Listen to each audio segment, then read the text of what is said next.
നാളെ മാർച്ച് മാസം 21 വെള്ളിയാഴ്ചയും തുടർന്നുള്ള ദിവസങ്ങളിലും അറിഞ്ഞിരിക്കേണ്ട വളരെ പ്രധാനപ്പെട്ട ചില സർക്കാർ അറിയിപ്പുകളാണ് ഇന്നത്തെ വീഡിയോയിലൂടെ ഷെയർ ചെയ്യുന്നത്. ആദ്യത്തെ പ്രധാന അറിയിപ്പ്, സംസ്ഥാന സർക്കാരിന്റെ സാമൂഹ്യ സുരക്ഷാ പെൻഷനുകൾ, വിവിധ മേഖലകളിലേക്കുള്ള ആനുകൂല്യങ്ങൾ, സർക്കാർ ജീവനക്കാരുടെ പെൻഷൻകാരുടെയും ആനുകൂല്യങ്ങൾ എന്നിവയുടെ വിതരണം സംസ്ഥാന സർക്കാരിന്റെ ഭാഗത്തു നിന്നും ആരംഭിക്കുന്നു എന്നുള്ള സന്തോഷ വാർത്തയാണ് ഈ മണിക്കൂറുകളിൽ പുറത്തു വന്നിരിക്കുന്നത്.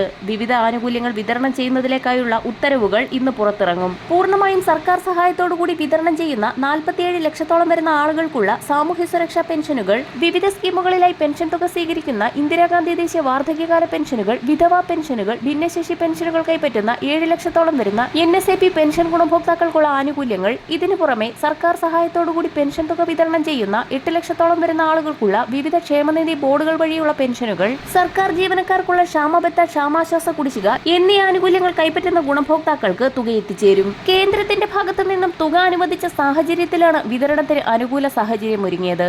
സാമ്പത്തിക വർഷം അവസാനിക്കുന്ന സാഹചര്യത്തിൽ വിവിധ മേഖലകളിലേക്കുള്ള ആനുകൂല്യങ്ങൾ വിതരണം ചെയ്യുന്നതിലേക്കായി കഴിഞ്ഞ ദിവസമായിരുന്നു 12,000 കോടിയുടെ വായ്പാനുമതി കേന്ദ്രത്തിൽ നിന്നും സംസ്ഥാനത്തിന് ലഭിച്ചത്. സാമൂഹ്യ സുരക്ഷാ പെൻഷൻ ഗുണഭോക്താക്കളെ സംബന്ധിച്ചിടത്തോളം ആഴ്ചകളുടെ വ്യത്യാസത്തിൽ 3 ഗഡു പെൻഷൻ തുകയായ 4,800 രൂപ വരെയാണ് ഓരോ ഗുണഭോക്താവിനും എത്തിച്ചേരുക. വരുന്ന ആഴ്ച മുതൽ മാർച്ച് മാസത്തിലെ ആദ്യ ഗഡുവായ 1,600 രൂപ വീതവും, ഏപ്രിൽ മാസം 14 മുന്നോടിയായി ഗുണഭോക്താക്കൾക്ക് തനത് മാസത്തിലെ പെൻഷൻ തുകയും 1 ഗഡു കുടിശ്ശികയും അടക്കം 3,200 രൂപ വീതം എത്തിച്ചേരും.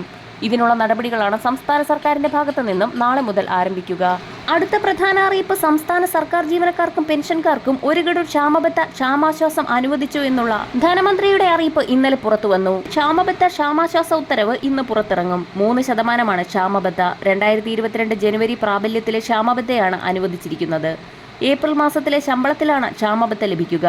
മെയ് മാസം വാങ്ങുന്ന ശമ്പളത്തിൽ ക്ഷാമബത്ത ലഭിക്കുമെന്ന് ധനമന്ത്രി ബജറ്റിൽ പ്രഖ്യാപിച്ചിരുന്നു. 1 ഗഡു കുടിശ്ശിക അനുവദിച്ചത് ഗുണഭോക്താക്കളെ സംബന്ധിച്ചിടത്തോളം ആശ്വാസകരമായി തീരും. ഇതോടൊപ്പം തന്നെ മുഴുവൻ സമയ പരിചാരകന്റെ സേവനം ആവശ്യമാം വിധം കിടപ്പിലായ രോഗികളെയും മാനസിക ശാരീരിക വെല്ലുവിളി നേരിടുന്നവരെയും ഗുരുതര രോഗമുള്ളവരെയും പരിചരിക്കുന്നവർക്ക് സർക്കാർ നൽകുന്ന പ്രതിമാസ ധനസഹായമായ ആശ്വാസകിരണം പദ്ധതിക്കായി 17.64 കോടി രൂപ അനുവദിച്ച് ഉത്തരവായി. ഈ തുക അർഹരായ ഗുണഭോക്താക്കളുടെ ബാങ്ക് അക്കൗണ്ടുകളിൽ എത്തിക്കാൻ അടിയന്തര നടപടി സ്വീകരിച്ചിട്ടുണ്ടെന്നും ഉന്നത വിദ്യാഭ്യാസ സാമൂഹ്യനീതി മന്ത്രി ഡോക്ടർ ആർ ബിന്ദു അറിയിച്ചു. അടുത്ത പ്രധാന അറിയിപ്പ്, മുൻഗണനേതര വിഭാഗത്തിലുള്ള നീലാവെള്ള റേഷൻ കാർഡ് ഉടമകൾക്ക് സബ്സിഡി ഇനത്തിൽ നൽകുന്ന റേഷനരിയുടെ വില കൂട്ടണമെന്ന് സർക്കാർ സമിതിയുടെ ശുപാർശ.